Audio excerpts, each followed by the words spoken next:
Welcome back to Delta Code. I am Delta, an economist with over 20 years of investment experience, and today I will be reviewing my recently created Best Ideas of 2024 portfolio and its current performance, which is amazing in its existence of 2 weeks. I will also preview my Coinbase forecast for Q3. It will be just a quick glimpse because there's still 4 more days in the quarter and I don't want to put the horse in front of the cart. And if you start to wonder, why is this portfolio performing so well so quickly? Well, you know what they say, what I forgot is better than whatever they remember. Don't ask them, what do we know? What I forgot is better than whatever they remember. I made this portfolio Best Ideas at the end of 2024 before the Fed lowers its rates. And there's 11 symbols in it, 10 stocks, and 1 ETF, Chinese ETF. They're all doing great. Only one that is down today is Tesla slightly, and the only one that's not up bigly is Redfin, but it just retraced a bit. Biggest winners are Intel, K-Web, Upstart, Micron, and Tesla. I guess we'll throw Coinbase in there, 11%. Anything in double digits we'll call a big win in such a short period of time. AMD looks like it's about to jump in the big boys club of the portfolio winners. If you would like to see a written breakdown of the top 10 stocks, I just published an article yesterday that goes into the stocks I've selected, their initial prices, and the current performance. Yesterday it was 7% total. Today it is, what's that? 11%. That's 11.5%. Now, as you can see, this is a portfolio that only had $1,000 in it. So you don't need a lot of money to construct a good portfolio. Here I just bought one share of each company. Now, a better way to do this would be to allocate equal amount. But if a company in your portfolio if you have more confidence in it or more conviction, then of course allocate more. As you know, in my portfolio, I have Coinbase as 80 or 90% of my allocation because it is my biggest conviction. In this portfolio, it is just one share. It was one of the more expensive ones at 160. I think the most expensive one was Tesla. That was 226 at the time. So what you could do is say, I have $1,000. I'll spend about $100, and then in this case you would buy 3 shares of match, maybe half a share, or only buy 1 share over 2 months, and so forth, like 5 shares of Kohl's, and then allocate about $100 each month to each position, regardless of how many shares it purchases you. Don't have a lots of share unit bias. This is common for new investors that would rather buy, let's say, 20 shares of Redfin, then they'll have, instead of 1 share of Tesla, because they're cheaper per share. The unit price doesn't really matter. What you want to know is, what are the percentage returns on no matter how much money you invest in, whether it be 1 share or 1,000 shares. If you invest $100, you don't care how many shares you got. All you care about is the percentage return you get at the end when you want to sell. Now, I understand that this could be a limiting factor for some stocks that are in the thousands of dollars, and if a single share is $2,000, then it might be hard to participate in ownership of that company. I believe a lot of brokers now allow you to buy fractional shares, so you could buy $100 worth of Mercado Libre, which is about $2,100 now, right? So you could buy just the amount that you're willing to invest and not have a whole unit bias. This is also true in crypto. It is very common in crypto to go towards coins that are cheap, like XRP, that are 59 cents per unit. So you can buy 100 or 1,000 of them, let's say, and then you're hoping that when it's $65,000 per unit, you'll have a lot. But that's not how this works. As you'll notice, there's 56 billion units here and only 19 million Bitcoin out. So supply of shares matters. Also, the quality of the company or crypto matters. So having a unit bias or a whole unit bias is unnecessary in both crypto and stocks. You could buy just 1/10 of an Ethereum for $260 or 100 for $26 instead of a whole Ethereum. You don't need to. You can just allocate monthly and get it little by little. Same with Bitcoin. You don't have to buy a whole unit. You can buy a fraction of it. A Satoshi. This is the way. So now I will review my forecast for Coinbase third quarter earnings. This is still not complete. There's 4 more days, so I will make a final update. But this is what it looks like so far. They will make 6% less revenue than in Q2, which isn't terrible. It's been a slow quarter. What I am looking for mostly is base transactions going up.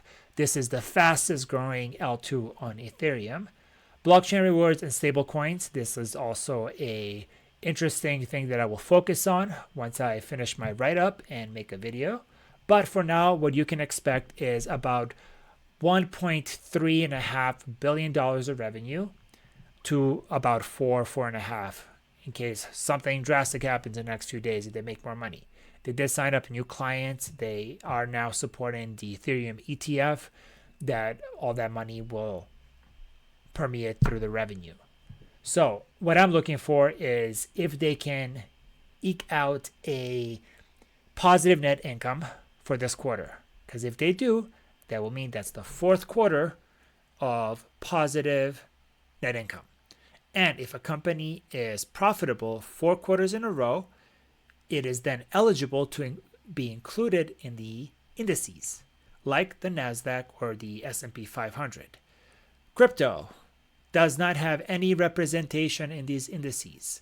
Coinbase is pretty much the only pure crypto company, the best representative of the entire $2.2 trillion industry and American company. So if it was included in any of the indices, let's say the S&P 500 index, that means that it will get passive allocations each month from people that are just passively buying through their 401ks. I am very hopeful that they will show a small profit, anything profitable would be great. In this forecast, I have it at 150. This might be optimistic, could be lower than this. I have not finished this forecast. This is just the preview. Keep that in mind. But this is more or less what I expect it to look like as of now. And if they can show 4 quarters of profit, they have 3 down so far, we will see if they'll be included in the S&P 500 index or NASDAQ 100. This will be great for Coinbase and for us, the shareholders. Last receipt I want to share with you is Alibaba. So 5 months ago, when Alibaba stock was at $72, I shared with you my 10x option strategy for Alibaba, where I purchased options at a $100 strike price, both for the year 2025 and 2026. The plan was to buy these options cheap while the stock is around $70 with a strike price of $100, and once it surpasses that within a year or more, to be up 10x on our initial investment. Let's see how we are doing as of now. To watch this video and my analysis of why I'm investing in Alibaba, just check out the channel videos, Alibaba stock, 10x option play strategy. Now here is the receipts for my Alibaba option strategy. As you can see here, I bought 5 call options for a strike price of $100 that expire in March of 2025. I paid $3.64 per share per option, totaling about $1,800 for those 5. They are now at $13, so $10 plus per share extra. Now, you also could have bought the shares, right, of the company at $70, and then you would have been up, right, like $30 here. That's 50%. So you could have been up 50% on the shares, or you could have been up 270% and 130% on the stock options. If you're not familiar with stock options, I make a few intro videos and why I use stock options and how I invest. It is a more advanced version of investing and is not for beginners. I would steer you away from options investing until you have at least a few years under your belt of just buying regular shares. Stock options are derivatives. This is more complex. And if you haven't even done calculus yet, then derivatives might be just a foreign word to you and really complex. So first, learn regular investing, then move on to options once you get good at it. Because most of the time when you invest in options, you will lose. As you can see right here, I am showing my report card in this one portfolio. I bought some Intel options that are down a lot. Never mind. They expire in 2026. So Intel, I think, will pop by then. That's why I bought them. But since I bought them, this one's down 70%, this one's 80%, and this one's 66%. I did buy another one more recently that's up 40%. But as you can see, it was a much smaller allocation, as these were a couple of $1,000s when I bought them. When I bought these, I think Intel was trading at $30 or $40. It dropped down to 20. So you can see why that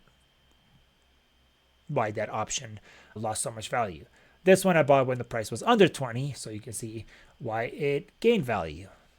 Anyways, you win some, you lose some. You want your winners to be much bigger than your losers, and that's how you invest. It's a positive expected value. I expect to lose some. I am not flawless. You make mistakes in investing. And each time like this, when you make a mistake, it's, cost of tuition. You paid the market university for a really tough lesson that you're not going to forget. Like, don't buy too much at once, scale in. Watch your position sizing, buy one at a time. Here, this one, I actually regret not buying more. My plan was to buy 10 options of each of these, if you watch that video. And I got about halfway through my strategy. I should have bought some a couple of weeks ago when I knew Chinese were going to inject liquidity into their market. But I was away on vacation, and you snooze, you lose. As you can see, my best performer here is my Coinbase. I invested about $7,000 and it's now worth $30. This is one of my Coinbase options. Another thing you may notice here on Coinbase is I have Coinbase 2x long shares. So this is an instrument that delivers twice the daily return of Coinbase shares. So when Coinbase dropped down, I bought some at 22 and now it's 25, up 13% today, or 12% today alone. No, 13% today. I have a strong conviction that Coinbase is undervalued. So instead of buying more shares, which I have a lot of, I decided to buy more 2x leverage shares. So I want better return rate than the shares. Same reason I invest in options. Sometimes you're right, sometimes you're wrong. You hope that you are wrong a little and right a lot, and that you are right more often than you're wrong. That's how this whole investing works. Nobody bats 100.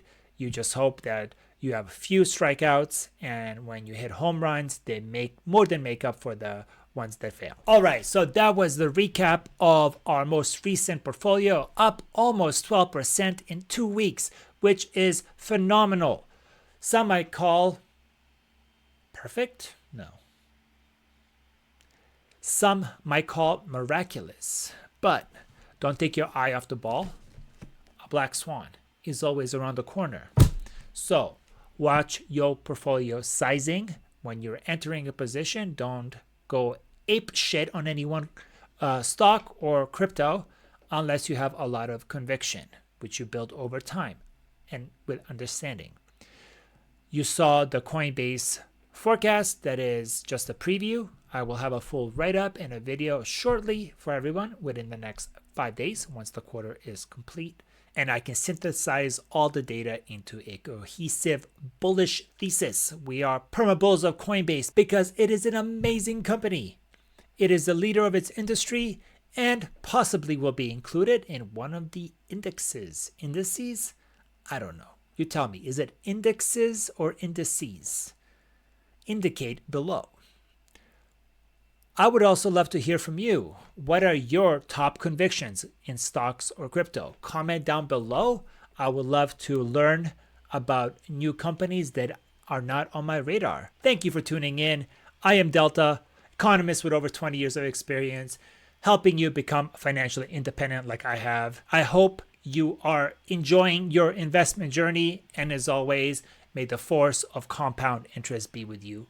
Peace. Surfing through these blockchains endless. Talking coins while I'm flipping. Transactions so extensive. Destination on the ledger. Dedication to the essence. I'm the node up in the network. Guess who mining in the main room?